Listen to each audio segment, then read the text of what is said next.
Greetings, greetings, colleagues. I have made the decision to discuss Black theology, which was started by James Cone in the 20th century. Let's explore. Now, James Cone was known as the father of the Black liberation theology.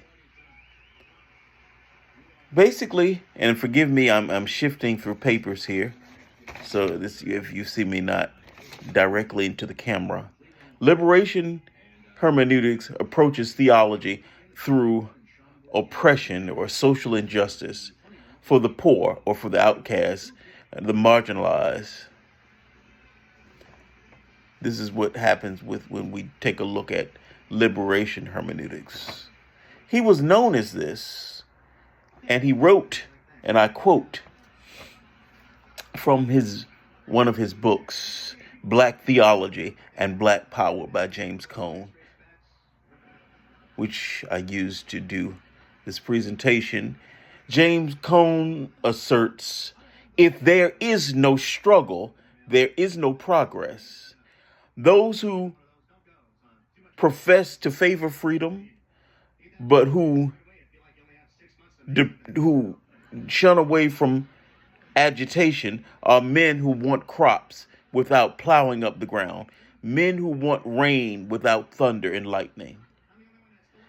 So, according to James Cone, this theology, liberation theology, or Black theology, is birthed out of he asserts that there must be struggle. It's reasonable for us to conclude through his writings, and even if you YouTube him, I won't have the time now to go in and to show that there has to be some sort of struggle in order to overcome. This is basically birthed out of the struggle of the African American, the civil rights movement. If we can remember, unless you've been under a rock, of course, you know Martin Luther King and all of the struggles that go along with that. Even right now, as we are just coming out of a governmental shutdown, my mind goes back to the Montgomery bus boycott. Blacks were unfavorable. They were marginalized and had to sit in the back of the bus. Could not sit up front. And so as you know the story, I don't need to recreate the story. So the group of African Americans in the city said, listen, this is unfair, so we're going to hit them where it hurts. We're going to hit them in the pocketbook. And to that time it worked. So what happened is they came together. They synergized and developed the strategy. It's like, okay, if you work downtown, I got to work downtown. Okay, you meet me at the corner of 5th and Pine and at 6 o'clock. And somebody else, if you don't have to be to work to 9, somebody else will meet you. So we're going to work this out with those African Americans who may have had vehicles. And they worked it out. And so therefore, but it was a struggle. Probably some I've read in times past where some walked. It was not a very good time. It caused a lot of inconvenience and a lot of struggle and a lot of hardship. However, we were almost like this now, as so many were fighting for health insurance subsidies, and we had the Democratic Party who would not bend until they got the subsidies. And of course, we see all that's been going on around with the airlines and air traffic controllers and the governmental shutdowns. And then we had the passing of the blame. It's your fault. It's your fault. It's like, now, come on, children. But anyway, that is a form of this type of theology that comes out of James. He was known as this, in the liberation theology. And I have a scripture, if we want to bring it. The gospel according to Matthew 25:34-40 lets us know that keeps come to set. I don't have my Bible here, but Jesus lets us know, I've come that where he's come to preach to the poor. He's come to set the captive free. Let's take a look at what that looks at as we can relate this to today.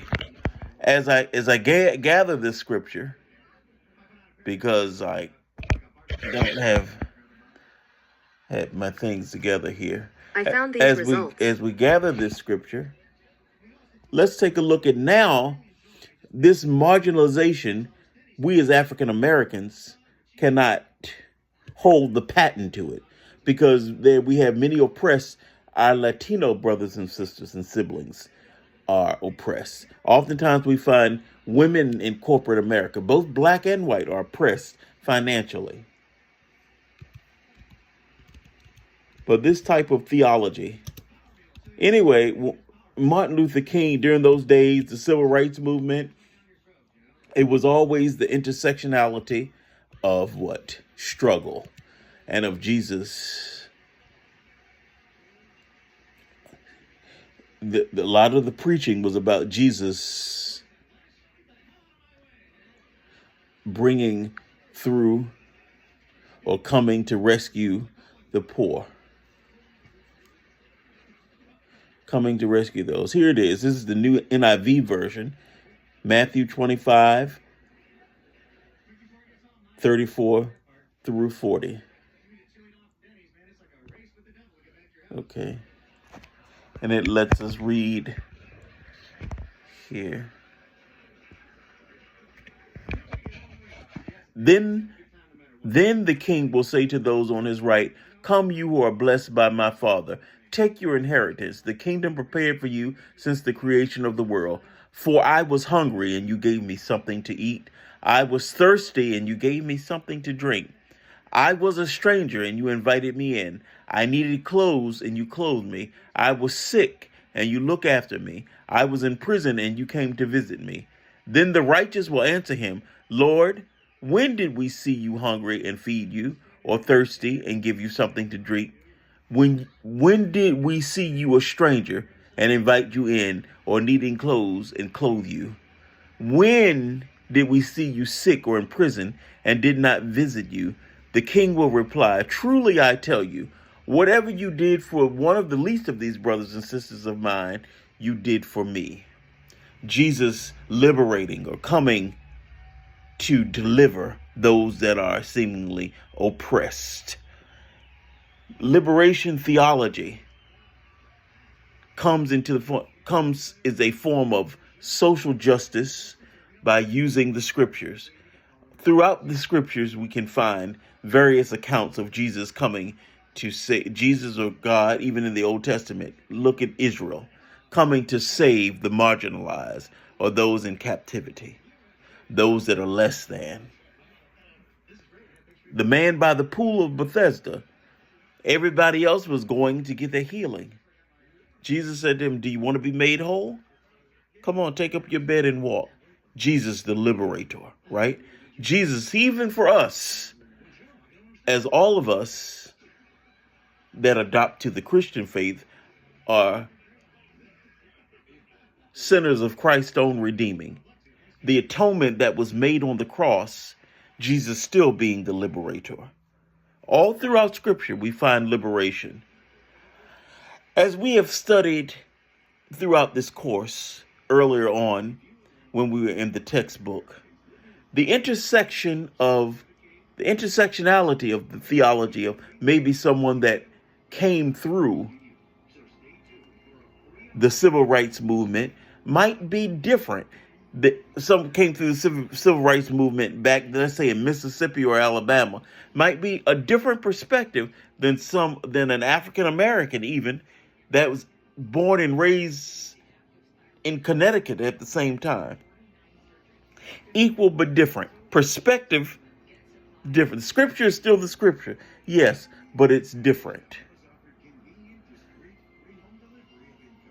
So black or liberation theology or black theology addresses poverty, high unemployment, lack of accesses to resources, things of that nature. Right here where I live in Baltimore, we're dealing with places where there are food deserts, and they're primarily in African American communities.